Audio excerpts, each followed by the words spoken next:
Semua masalah yang kita pernah alamin dalam hidup ini, semua ujian yang sedang kita alamin dalam hidup ini, itu tuh udah pernah dialami oleh orang sebelum kita. Sehingga tugas kita adalah kalau pengen dapat petunjuk, kalau pengen dapat contoh, kalau pengen dapat semacam model untuk kita tiru, kata Allah udah ada tuh. Siratal ladzina an'amta alaihim. Apa masalah kamu? Ya Allah, saya punya masalah dengan orang tua, belajar dari Ibrahim. Ya Allah, saya punya masalah dengan anak, belajar dari Nuh. Ya Allah, saya punya masalah dengan istri, belajar dari Lut. Ya Allah, saya punya masalah dengan suami, belajar dari Asiyah. Ya Allah, saya punya masalah sebagai jomblo, cowok, banyak godaan dari cewek-cewek sekitar saya di kampus, di tempat kerja, belajar dari Yusuf.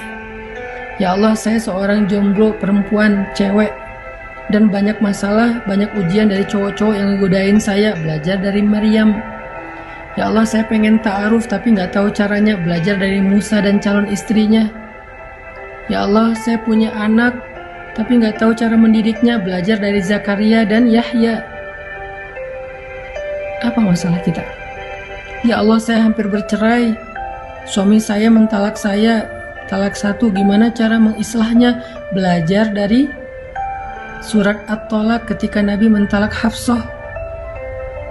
Ya Allah, suami saya suka ngata-ngatain saya yang jelek-jelek, belajar dari curhatnya seorang perempuan di dalam surat Al-Mujadalah atau Al-Mujadilah, Khawlah bintu Tha'labah. Ya Allah, orang ngomongin saya di sosial media, orang berbisik-bisik tentang saya di grup, mereka bikin grup baru dan ngomongin saya di grup sebelah, belajar dari surat An-Nur tentang haditsul ifki, pembicaraan rahasia. Ya Allah, istri saya suka cemburu dan menyusahkan saya sebagai suami, belajar dari surat At-Tahrim. Apa masalah kita? Semua masalah kita itu udah ada contohnya karena mereka pernah mengalami persis seperti yang kita alami. Jadi kita nggak sendiri.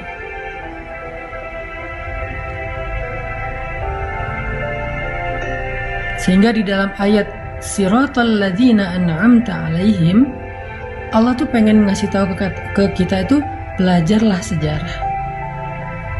Di dalam ayat Siratal ladzina an'amta alaihim, Allah tuh pengen ngasih tahu ke kita belajarlah sejarah. Karena nggak ada yang baru di bawah langit, nggak ada yang baru di bawah matahari, nggak ada yang baru di atas tanah. Semua yang kita alamin pernah terjadi sebelumnya. Karena sejarah itu berulang, karena cerita itu terjadi lagi, sehingga kita bukanlah orang pertama yang mengalami masalah ini. Udah ada orang sebelum kita yang jumlahnya nggak terhitung. Tugas kita adalah bacalah sejarah, belajarlah sejarah, bacalah tentang kisah kehidupan mereka, biografi mereka dari referensi yang baik, sehingga kita akan menemukan siapa yang orang yang lurus, Siratal ladzina an'amta alaihim, sehingga kita tiru. Siapa yang salah jalan, sehingga kita hindari. Jadi di dalam kalimat Siratal ladzina an'amta alaihim, Allah pengen ngasih tahu kepada kita, belajarlah sejarah.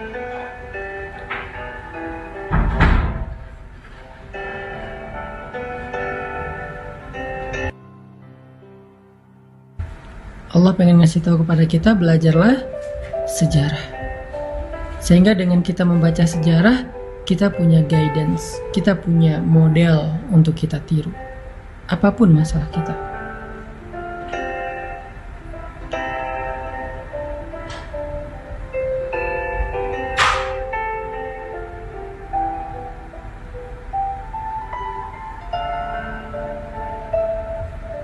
Gak ada yang baru.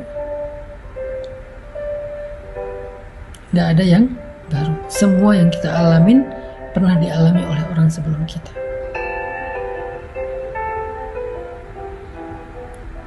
Tugas kita adalah belajar dari mereka, mencari tahu apa sih rahasia mereka, sehingga bisa keluar dari masalah itu? Apa sih kunci mereka survive dari ujian itu? Apa sih langkah-langkah konkret yang mereka lakukan sehingga mereka bisa sukses, bisa Allah selamatkan dari berbagai macam keburukan? Lalu setelah kita tahu, ulangi, lakukan hal yang sama, maka kita akan mendapatkan hasil yang sama. Jadilah seperti Yusuf kalau kita seorang jomblo cowok. Selamatkan diri kita dari fitnah. Menghindar karena Allah, karena takut kepada Allah. Maka gak usah khawatir ketika kita menghindar dari pacaran, menghindar dari hubungan yang kelewat batas, menghindar dari ujian. Gak usah khawatir, nanti Allah akan memberikan ganti yang lebih baik, seperti Allah berikan kepada Yusuf. Kalau kita perempuan jomblo, siswi, mahasiswi, seorang pekerja yang banyak ujian di sekitarnya, banyak cowok ngelirik, ngegodain kita, PDKT, caper sama kita, belajarlah dari Sayyidah Maryam.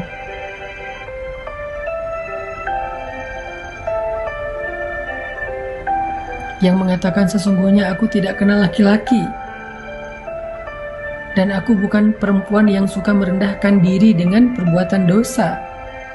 Yang membatasi dirinya, walaupun bukan berarti kita nggak boleh bergaul, tetapi intinya adalah jangan berlebihan. Dan gak usah khawatir menjadi orang yang membatasi diri sebagai perempuan. Allah akan muliakan kita seperti Allah muliakan Sayyidah Maryam, seperti Allah muliakan istri Nabi Musa, seperti Allah muliakan Sayyidah Khadijah. Ya, Sayyidah Khadijah, perempuan yang menikah di usia 40 tahun baru dapat suami yang benar.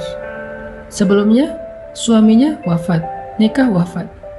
Dan bukan suami yang beriman, bukan suami yang spesial, walaupun mungkin orang baik. Karena Khadijah aslinya orang baik. Tapi gak spesial. Entah berapa tahun Khadijah menjanda.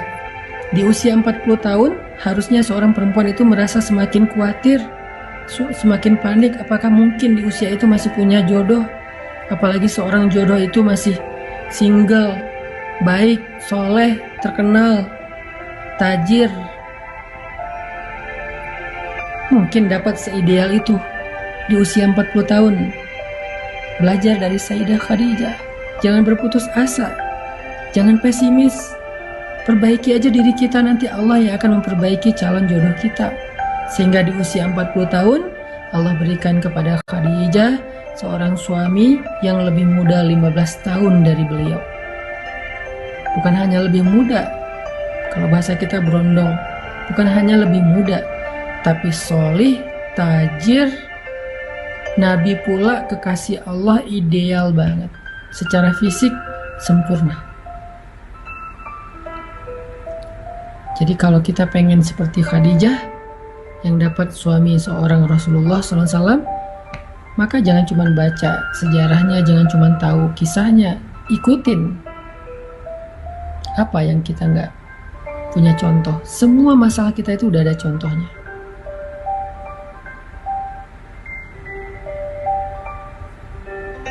Semua udah ada contohnya. Kita yang ngerasa kayak hidup kita banyak ujian, kenapa ya setelah saya hijrah kok hidup saya banyak masalah? Perasaan dulu sebelum hijrah kayak nggak ada masalah, sebelum hijrah kayak lempeng-lempeng aja, sebelum hijrah hidup saya happy-happy aja. Tapi kenapa setelah hijrah masalah datang silih berganti dan nggak beres-beres? Malah semakin hari semakin berat, semakin hari kayaknya masalahnya, bebannya semakin nambah. Kenapa ya? Belajar dari Bilal. Belajar dari Bilal.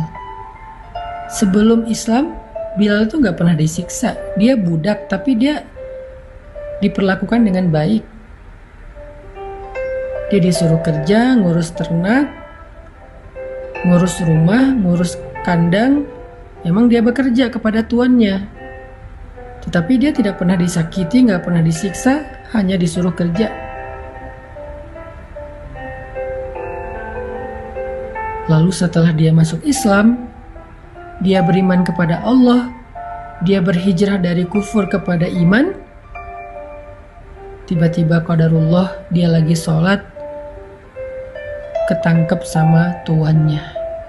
Dan tuannya ngerasa sangat malu kepada tuan-tuan yang lain, gengnya yang lain, pemuka-pemuka Quraisy yang lain, ngerasa malu karena gak mampu menahan budaknya sendiri dari mengikuti Muhammad.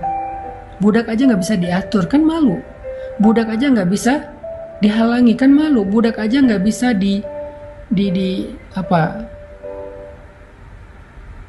dikontrol gitu.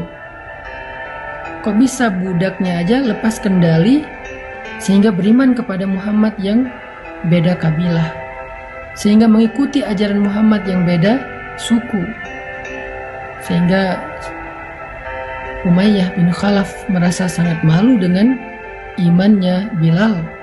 Dia dituduh gak becus sebagai tuan, dia dituduh gak bisa menguasai budaknya, dia dituduh bukan seorang leader sejati, dan berbagai macam perlakuan mempermalukan dia. Sehingga karena malu dan panik, dia langsung menyiksa Bilal, memaksa Bilal untuk murtad dari keyakinannya.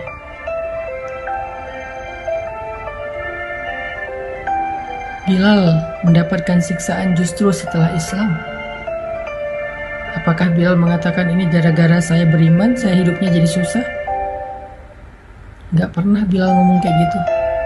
Apakah Bilal mengatakan, ya Allah, apa maumu?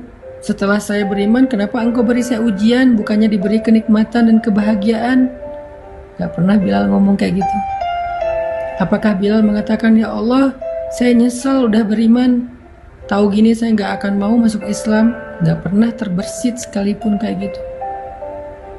Gak pernah Bilal berpikir bahwa hidupnya menjadi susah karena Islam. Gak pernah Bilal berpikir dia menyesal dengan keimanannya. Gak pernah dia ngerasa bahwa masalah dia itu justru setelah dia mendapatkan hidayah. Enggak pernah kayak gitu. Semakin disiksa dia semakin yakin dan bergantung sama Allah. Semakin disiksa dia semakin bergantung sama Allah. Bukan semakin melemah pegangannya ke Allah, semakin erat pegangannya ke Allah. Kalau kita kan semakin diuji, pegangan kita ke Allah jadi makin renggang ya. Jadi ragu, Allah benar gak sih mau nolong saya? Allah tuh janjinya tepat gak sih ke saya? Kok Allah gini sih sama saya? Apa maunya Allah? Makin renggang, makin renggang, makin renggang. Nauzubillah sampai akhirnya putus asa, melepaskan pegangan kepada Allah, belok arah. Ada yang sampai murtad,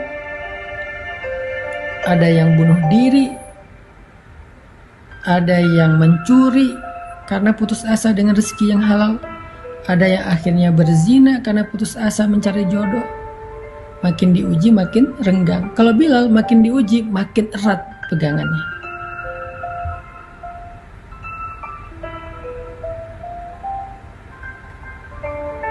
Makin diuji makin bergantung kepada Allah. Dengan kalimat apa? Ahadun ahad. Ahadun ahad.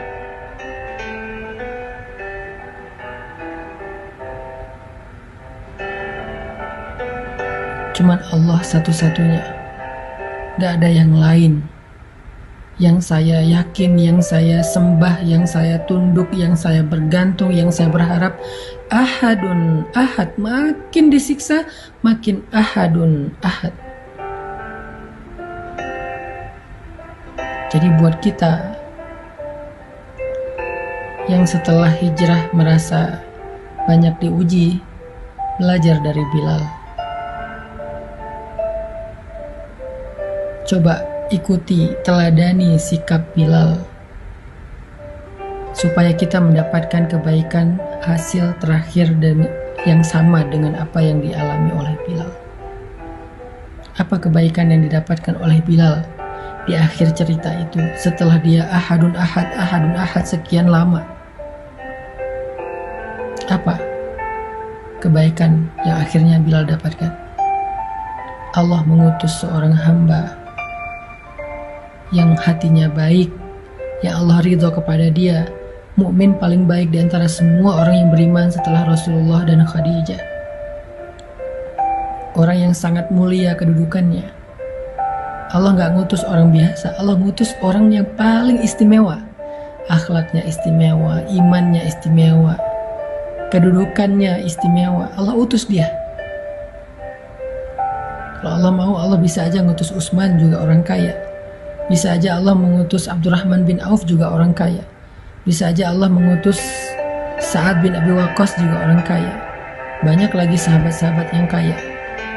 Tapi Allah pilih dari mereka semua yang paling baik akhlaknya, yang paling baik kedudukan dan kemuliaannya, yang paling baik imannya, Abu Bakar As-Siddiq. Allah gerakkan hati Abu Bakar untuk datang. Allah gerakkan hati Abu Bakar untuk menolong Bilal.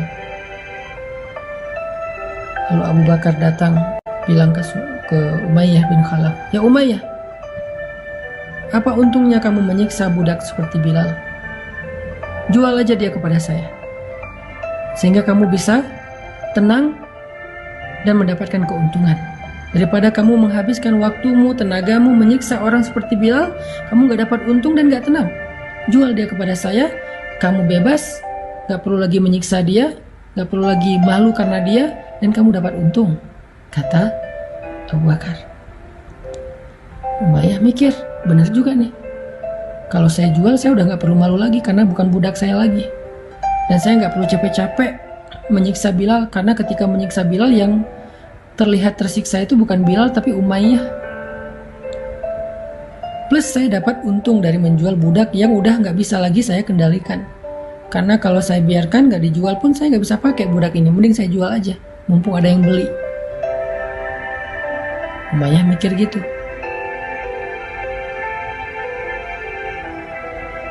Lalu Umayyah bertanya kepada Abu Bakar, "Berapa kamu mau membeli budak seperti Bilal? Berapa?" Kata Abu Bakar, "Sebutkan saja harganya, coba." Abu Bakar nggak berpikir bahwa Bilal nih budak yang lagi nggak laku nih, murah pasti harganya, sebutin aja angka berapapun pasti dijual. Enggak. Karena Abu Bakar ingin menghargai imannya Bilal, maka Abu Bakar tidak mau menyebutkan angka. Karena iman gak bisa dibeli. Abu Bakar tidak mau menyebutkan angka. Ini cerdas dan bijaksananya Abu Bakar. Kata Umayyah, "Berapa kamu ingin membeli Bilal?" Kata Abu Bakar, "Sebutkan harganya. Sebutkan angkanya. Seolah-olah berapapun yang kamu sebutkan akan saya beli.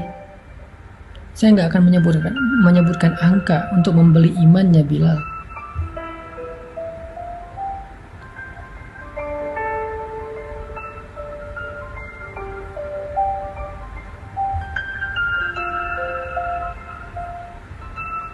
Lalu Umayyah menyebutkan sekian dinar, sekian uqiyah emas, hitungan dalam hitungan orang Arab, yang kalau sekarang mungkin harganya sekitar 700 juta kurang lebih, atau mungkin lebih dari itu persisnya. Dan Abu Bakar ketika tahu angka yang dijual oleh Umayyah bin Khalaf Bilal itu berapa, uqiyah emas, Abu Bakar nggak menawar. "Ya Umayyah, itu Bilal budak yang sudah tidak berguna, budak yang murah, yang udah sakit-sakitan setelah kamu siksa, masa harganya segitu? Saya nggak akan beli segitu, saya minta segini." Enggak. Ketika Umayyah menyebut angka, maka Abu Bakar mengatakan, "Baik, nanti malam akan saya kirim emasnya ke rumah kamu." Begitu cara Abu Bakar menghargai dan memuliakan Bilal. Atau lebih persisnya, begitulah Allah memuliakan Bilal. Seolah-olah Bilal ini sesuatu yang sangat berharga. Berapapun disebutin oleh Umayyah, Abu Bakar setuju. Malah setelah menyebutkan angka itu, Umayyah nyesel kenapa nggak ngomong lebih tinggi. Ada seorang laki-laki bilang kepada Abu Bakar, "Ya Abu Bakar, kamu membeli Bilal dengan harga yang sangat mahal. Apa kata Abu Bakar? Demi Allah, kalau Umayyah meminta 10 kali lipat dari harga itu, saya akan tetap membayarnya untuk membebaskan Bilal. Gak akan saya tawar. Umayyah yang nyesel kenapa nyebut angka segitu, padahal itu udah ketinggian. Nanti malam saya kirim. Lalu setelah akad jual beli, Abu Bakar datang kepada Bilal, melepaskan ikatan Bilal, memberi minum kepada Bilal yang sedang tersiksa kesakitan, membelai rambut Bilal, memeluk Bilal untuk menenangkannya, sebagai tanda bahwa dia udah punya saudara sekarang, yaitu Abu Bakar As-Siddiq. Dia dilindungi oleh Abu Bakar, dia aman, gak usah takut lagi. Kemudian membantu Bilal, memapah Bilal untuk berdiri tegak. Ketika Bilal sudah berdiri tegak, Abu Bakar mengatakan,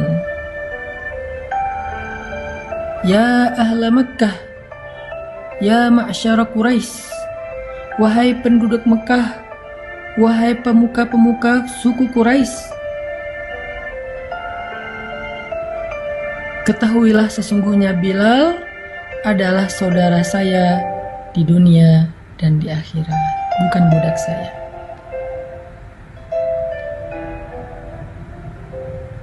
Sesungguhnya Bilal adalah saudara saya di dunia dan di akhirat. Itu sebuah deklarasi bahwa Bilal sudah menjadi orang yang merdeka, dibebaskan oleh Abu Bakar. Abu Bakar membeli Bilal bukan untuk jadi budak. Abu Bakar menebus Bilal untuk dimerdekakan. Bukan hanya merdeka dan hidup sendiri, tetapi menjadi saudara yang kehidupannya ditanggung, dijamin oleh Abu Bakar. Dan Abu Bakar berharap itu menjadi persaudaraan yang kekal sampai ke surga. Itulah kesudahan yang baik. Itulah happy ending.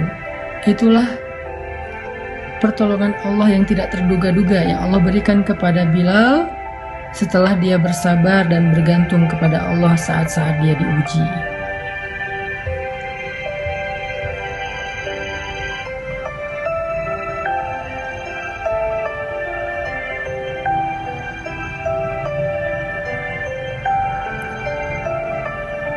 Jadi siapapun di antara kita yang ngerasa diuji setelah hijrah, yang ngerasa diuji setelah bertaubat, kita itu bukan orang pertama yang kayak gitu. Walaqad fatanna alladhina min qablihim fala ya'lamanna Allahu alladhina shadaqu. Allah udah menguji orang sebelum kita. Salah satunya Bilal, maka belajarlah dari Bilal. Masih banyak nama-nama orang lain, sahabat-sahabat lain yang diuji juga setelah berhijrah atau setelah bertaubat ataupun masuk Islam. Termasuk nanti ada nama Mus'ab bin Umair, ada Sumayyah, ada Yasir, ada Ammar, ada Dinaira, ada Khabab bin Ars. Ada banyak nama-nama mulia yang mereka justru diuji setelah mereka beriman kepada Allah. Jadi kita yang ngerasa punya cerita yang sama, walaupun mungkin cerita kita receh lah, lebih ringan dibandingkan mereka, maka belajarlah dari mereka. Kalau pengen dapat hasil yang sama dengan mereka, kalau pengen dapat kebaikan yang sama dengan mereka, belajarlah dari mereka. Gak ada yang baru di bawah langit kita.